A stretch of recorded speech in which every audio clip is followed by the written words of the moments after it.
But let's start with the breaking news from the ECJ. We just heard the institution in Luxembourg saying that the UK can indeed revoke its decision to leave the European Union unilaterally, meaning it does not need to ask the permission from the other 27 to actually change its mind and say, actually, guys, we are not leaving the EU. That actually raises the odds of a possible second referendum.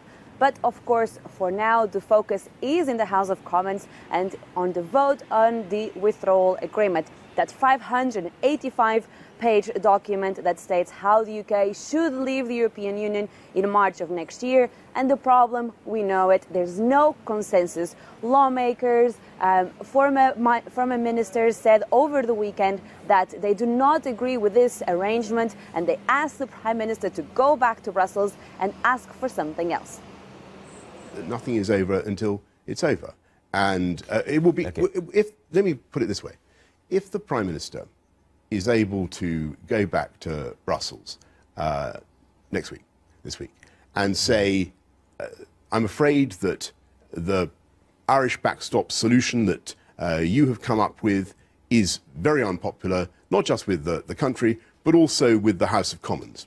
And if the House of Commons gives her, as I think it will, a powerful mandate to change that backstop. Well, defeats her by 100 votes is a funny kind of powerful mandate. A powerful mandate to change that backstop. Then I think, as Romano Prodi, the former EU Commission President, has said, they will listen.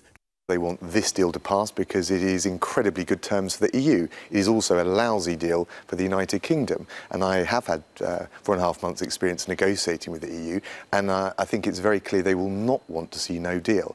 The way forward is for the Prime Minister to get back to Brussels, understand that this deal is not going to get through. This withdrawal treaty should never have been agreed in the terms that it has, because it gives all the leverage to Brussels, hands over enormous amounts of money before the final deal is done.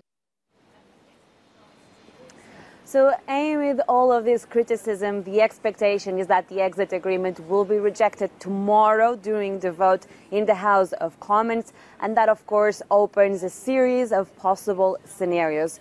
A lot of analysts say they will be looking at the difference between the votes in favor and against the exit agreement. And they said that if indeed we're looking at a difference of about 30 votes, this should not raise a lot of problems for the Prime Minister. And it could actually give her a mandate to go back to Brussels later this week. There's a summit scheduled for Thursday and Friday. And then the Prime Minister could potentially get a few more concessions from the EU side. But then, on the other hand, if we're looking at a margin of votes of about 80 to 100 votes, which is something that we cannot exclude at this stage, then, of course, we will be looking at different scenarios. We could have a general election. We could have no Brexit at all. So, as you can see, everything is up in the air. There's a lot of moving parts when it comes to Brexit. And the key for now is to wait for the vote on Tuesday and, of course, for the reaction from the Prime Minister straight after that. Hi, I'm Joanna Bersecci, and thank you for watching. You can check out more of our videos by clicking on the boxes on the screen.